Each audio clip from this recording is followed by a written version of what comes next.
The technique I'm going to show you today is a pin curl technique, which is a very classic look. Usually this technique would be you'd apply the pin curls to the hair and then you'd set it under a hood dryer.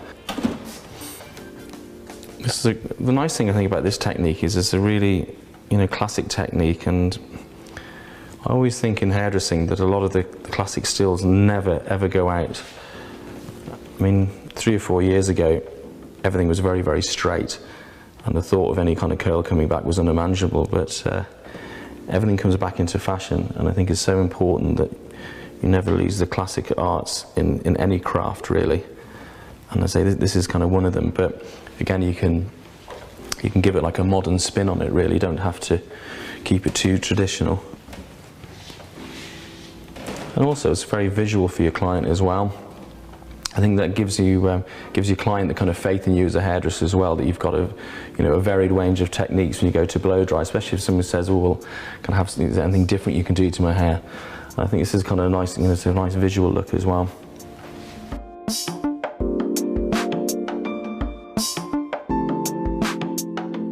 So again, I'm just, what I was saying about anti-clockwise, I'm going to go clockwise now, just on these front sections, just to take it, because it's coming away from the face. I don't want the curl to go into reverse.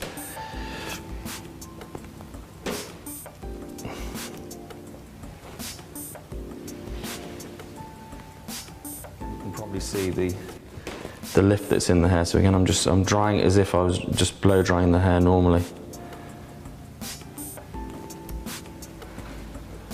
And again, clockwise on that curl.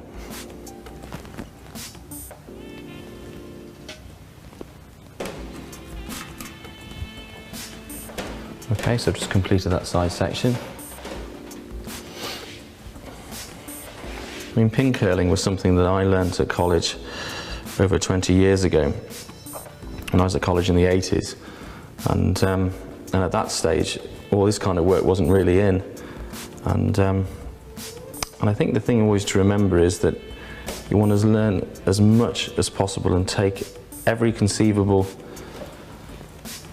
hairstyle into account. And the thing, even if it's not in at that moment, everything always comes back round. And I always think the more that you know, the more it's almost like tools in your kit bag. There'll always come a moment when you'll need to use it. So I always think learn as much as possible, and always look for the classic techniques, because a lot of fashion is always based on classic looks, and they're just reinvented with just a little bit of a twist.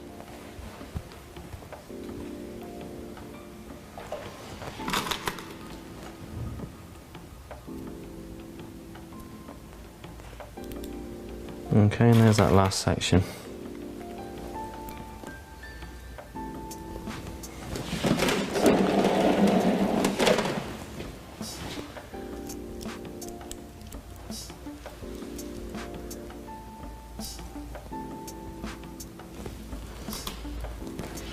Okay, so there's our full head of pin curls.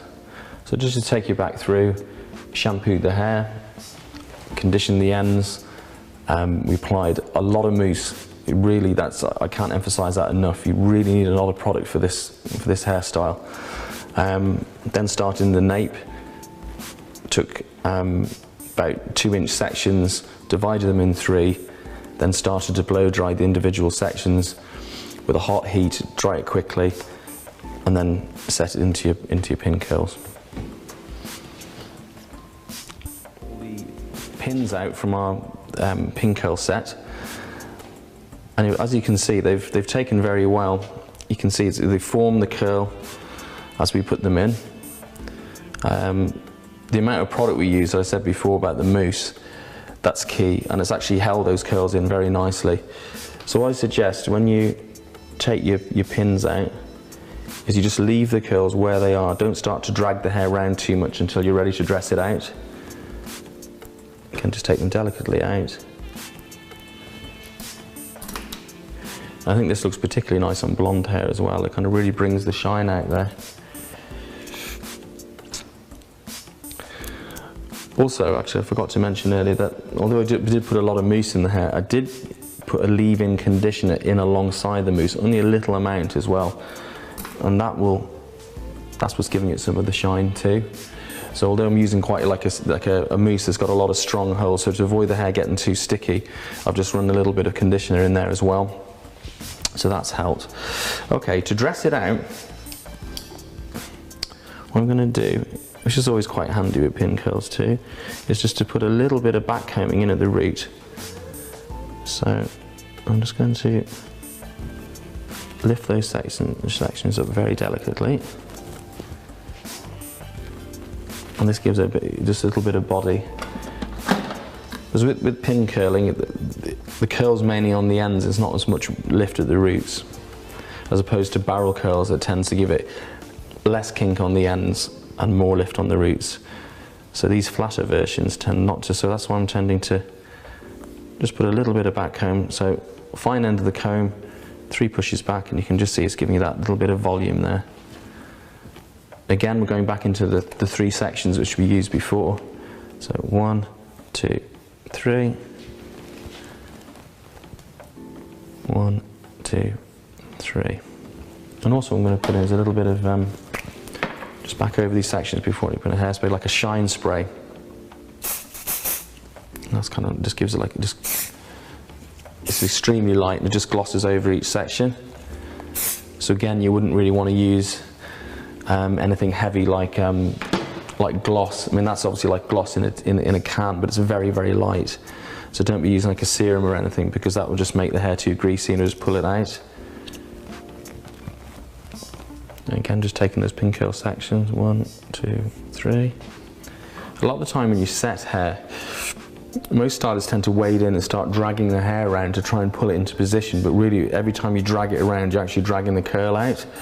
So with the back combing, it's really handy, because the idea of that really is it just gives you, you're putting a bit of direction on the hair. You're actually dressing it into the shape that you originally designed without just pulling your fingers through the hair the whole time. And by the time you've actually put it into the position you want, you've kind of dragged a lot of the curl out. You want to get your client just to tip the head back just a little bit, and then you can just, I'm going to just tip your head back a tiny bit more from here. Yeah, that's lovely. And then with some hairspray, you can just give it some hold then. The nice thing again, because you put the gloss spray on already, you can apply it to the hairspray onto the hair and it won't make the hair too sticky.